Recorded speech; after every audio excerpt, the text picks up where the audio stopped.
Despite having these people who are coming up to do things that they are passionate about, there is also somebody else who's like, I think they are better than me because I do not have this, or because they went through this specific education system that I am not. So there is that narrative as well. So how do you think we can be able to change this mindset and try to build our self-confidence? I would say, first of all, is identifying that there is need for a mindset shift.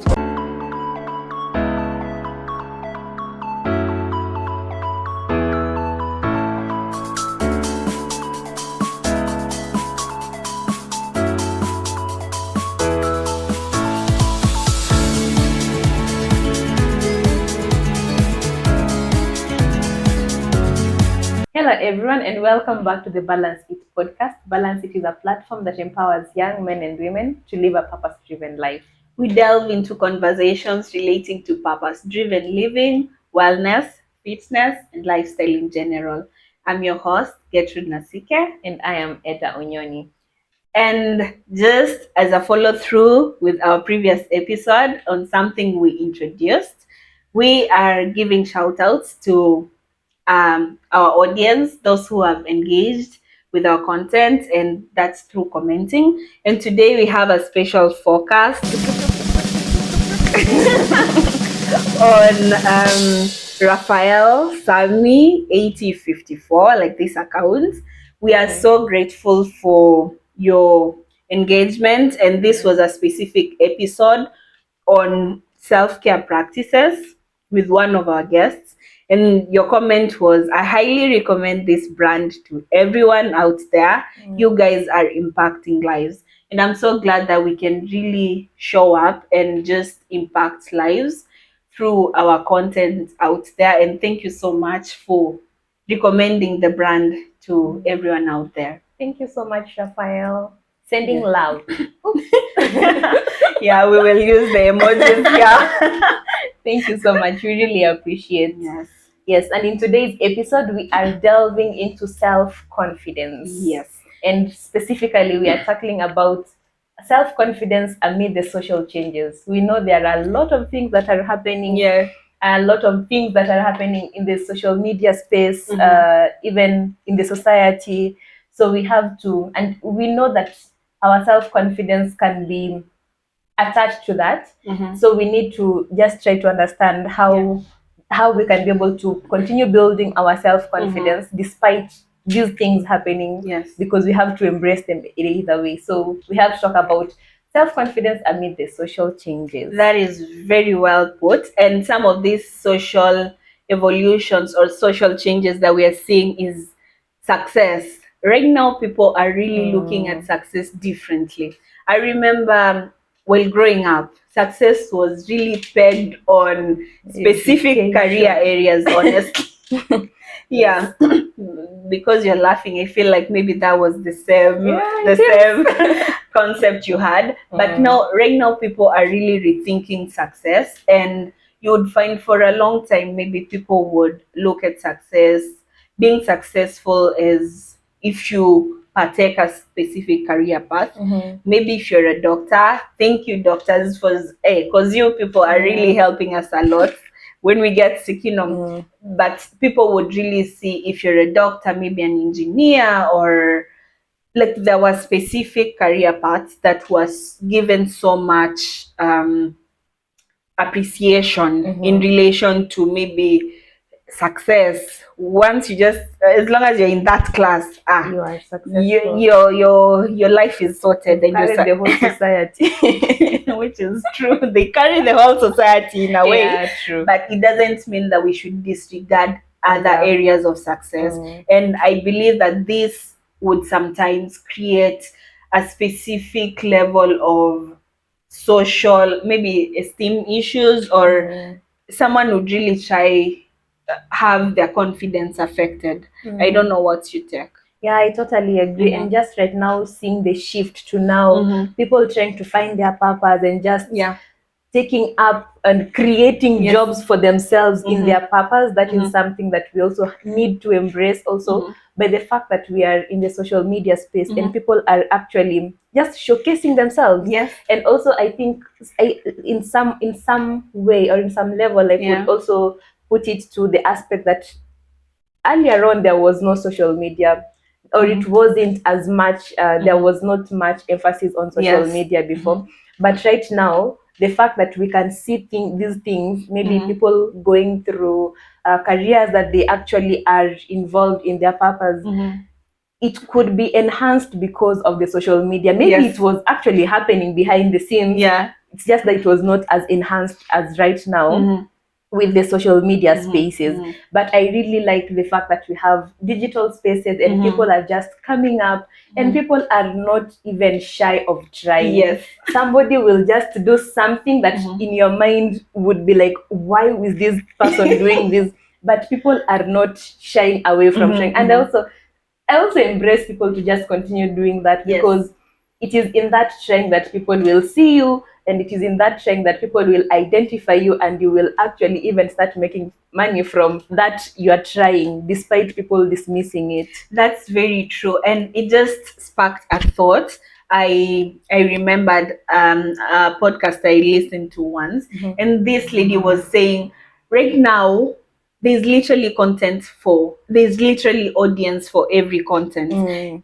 You might just be producing content on how to wash my legs. Be rest assured, even if you'll have one person, there's right now people, as we were saying, people like putting their thoughts in other homes, so someone won't be stressed. Right now with technology, people want to make their lives easier. That's why you'd find someone who just go to YouTube University and search how to make maybe this kind of food, or how, like right now you can literally find almost how to do almost everything on YouTube, and that's what people are liking amidst this social change. And another thing, just in relation to people wanting to make their life easier, right now people want to focus their time on more productive activities.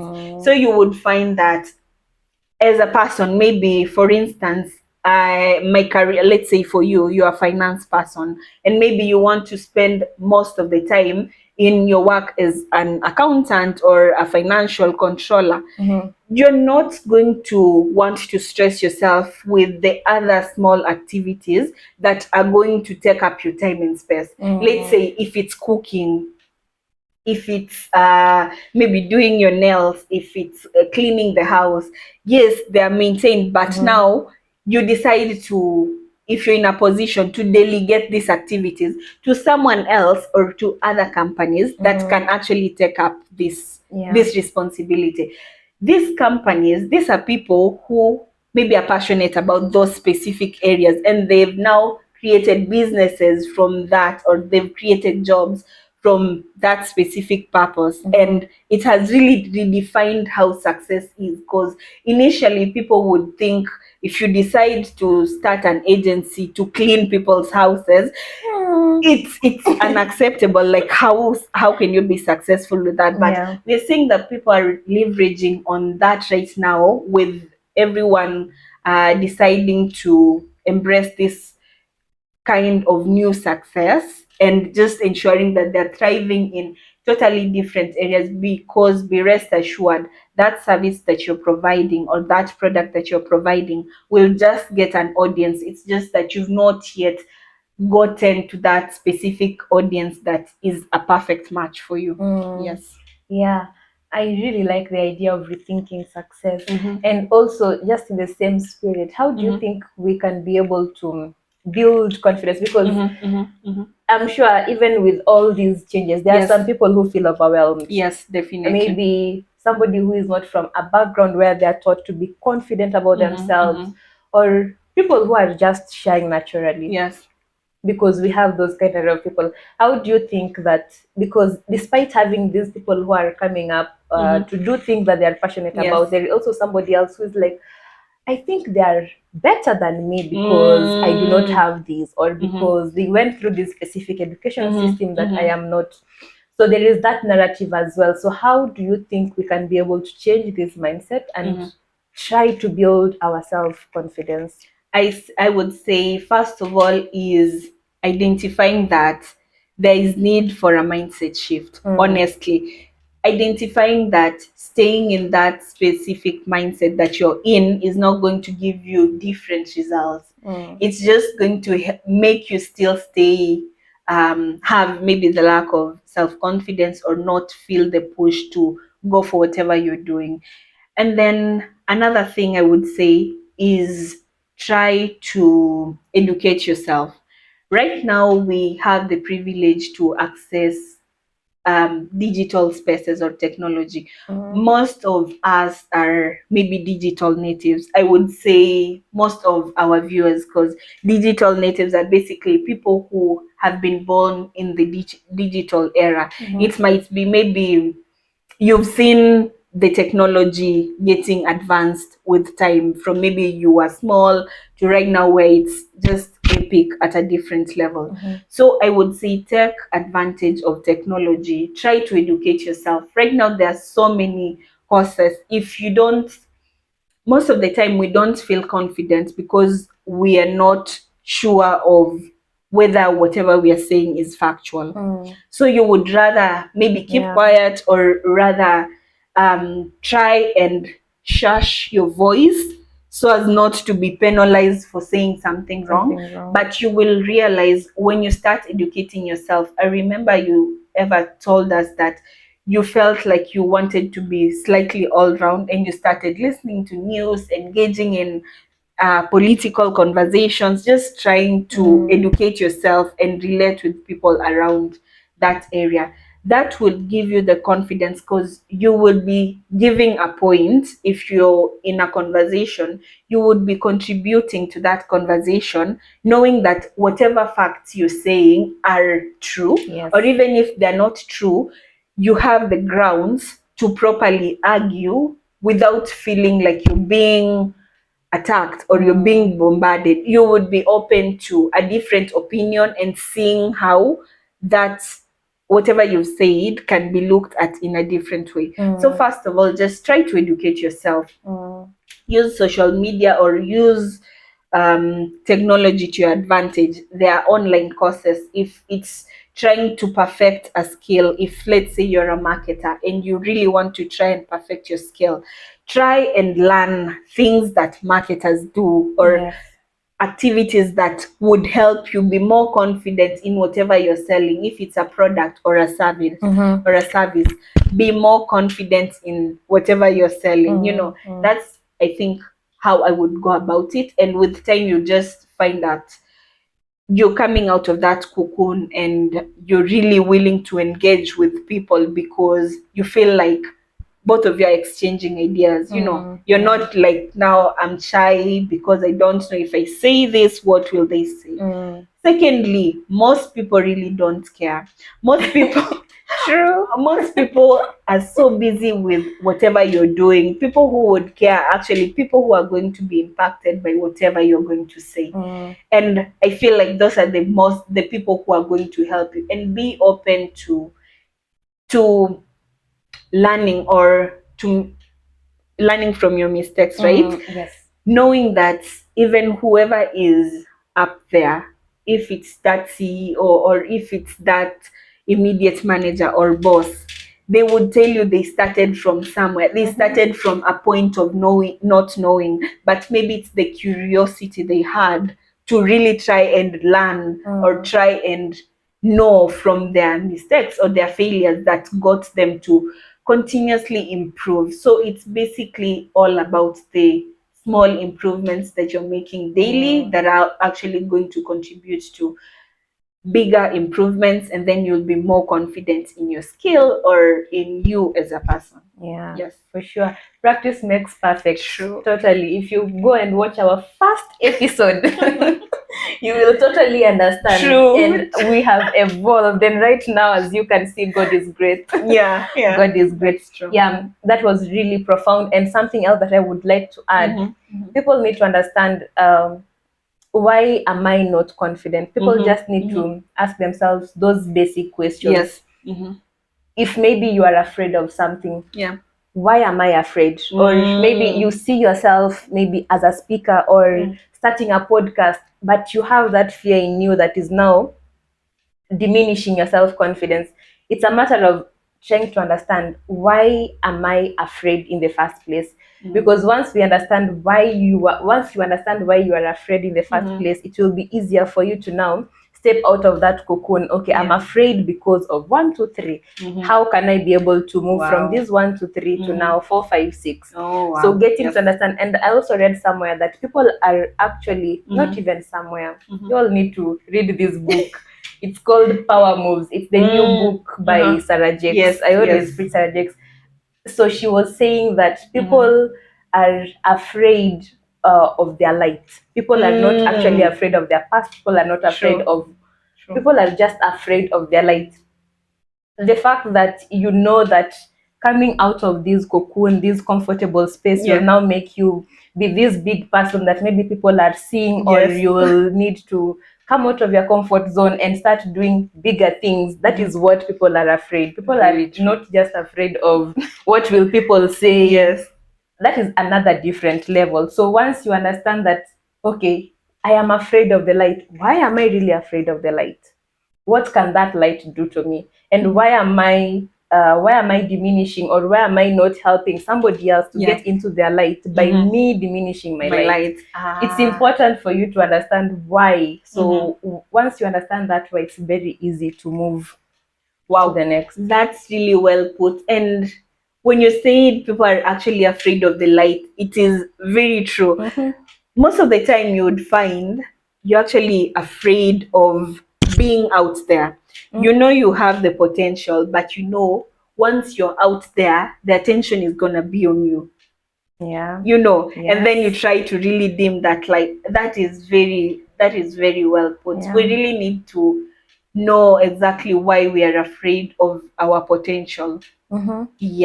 So another thing I would like to add on it is, as a way of building your self-confidence, we've said it before, communities of like-minded people.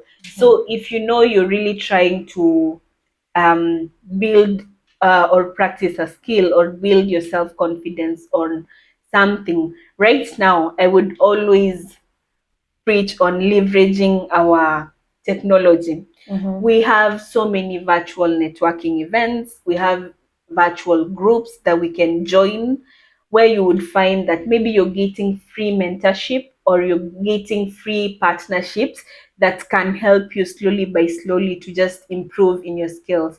And I would say, for me, I would take an example of the congress that we attended on my networking skills. Initially, I was so like I was an outgoing person. Yes, I would network, but when it feels like I'm in a situation that I'm not so sure about how to go about it, or I'm not so confident about the topics of discussion, I would try to shy away from. But now I realize with that, I felt like the next networking event was totally different from me, because I felt like I actually have the confidence. Like, let me just go and speak to this person. What is the worst that can What's happen? the worst that can happen? And then it's like, when you're going as authentic as you are, it's either you're going to learn, it's either you're going to share your thoughts, or just listen. Like that's also Listen. or just know their names. Like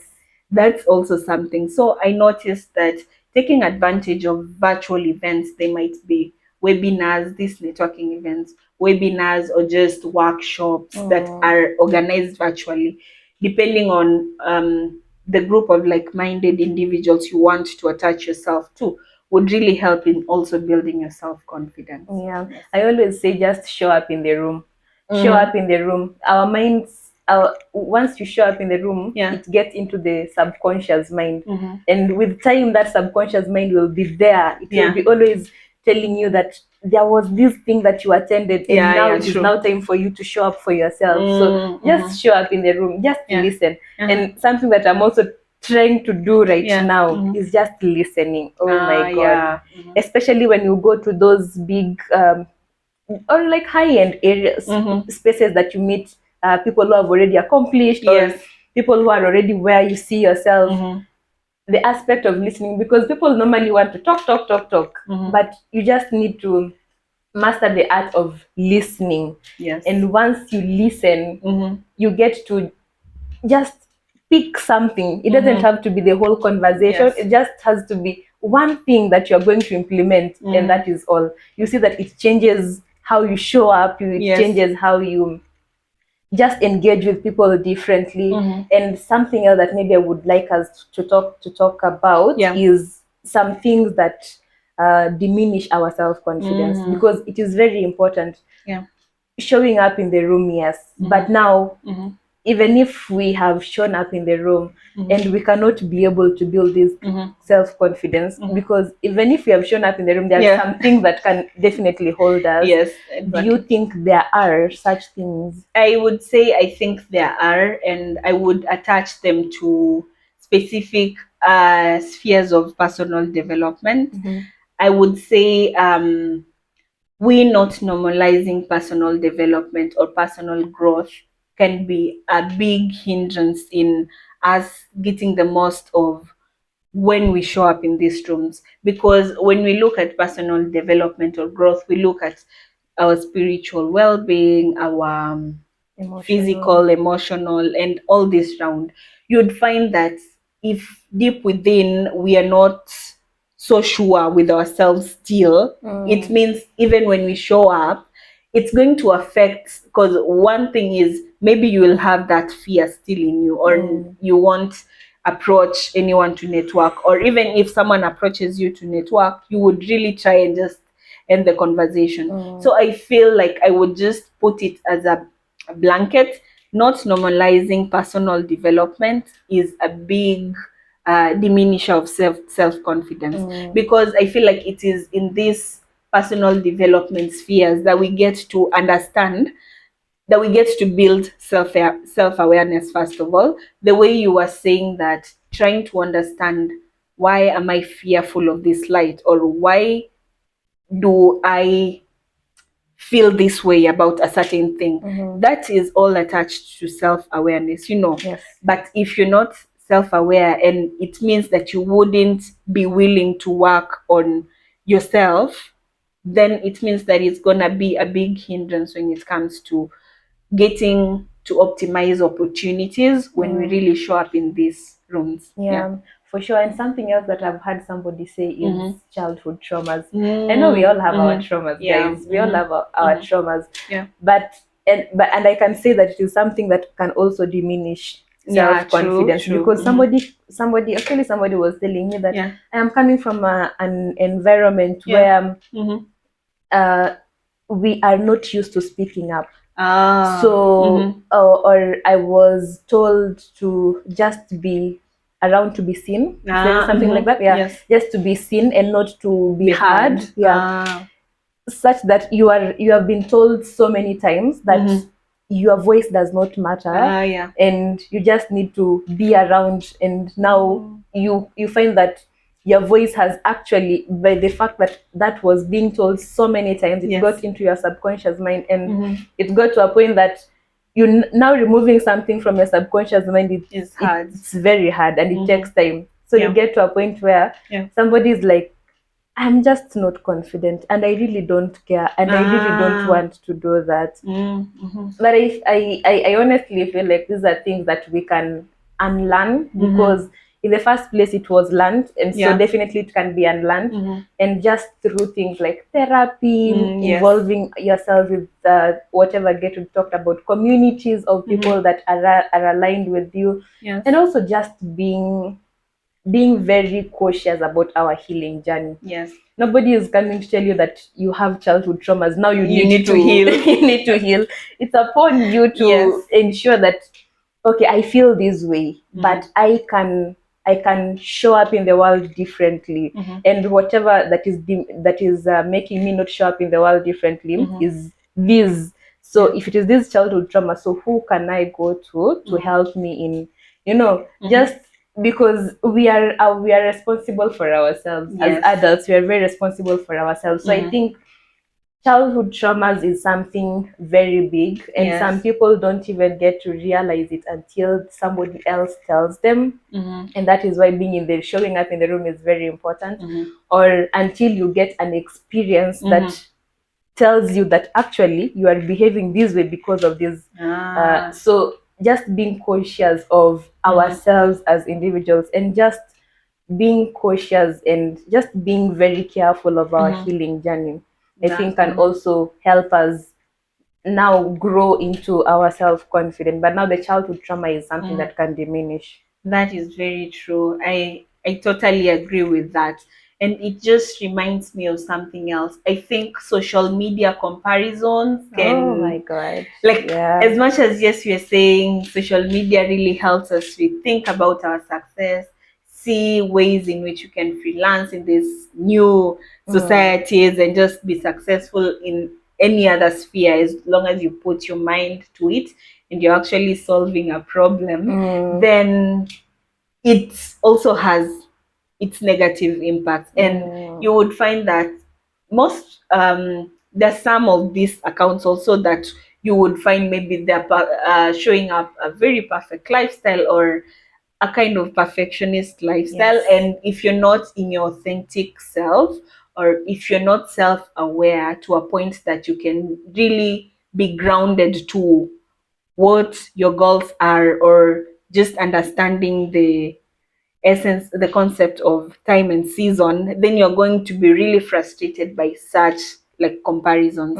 And this would really diminish your self-esteem, and just give you an energy that is not really positive. So to curb this, sometimes it is really advisable not to follow those accounts. Like for me, there are accounts that I don't follow, not because I don't feel good about them, but because I just know they're going to give me unnecessary pressures, and I might forget the journey that I am into, and that is something that we really need to be aware of, because if we are not, you might find that unconsciously you're just getting drawn into a very negative energy towards certain accounts, and then you literally forget to work on yourself, to work on your goals, and just now focusing energy on something that is not going to be of benefit. We should remember that where our focus is, that's where our energy flows. So if your focus is on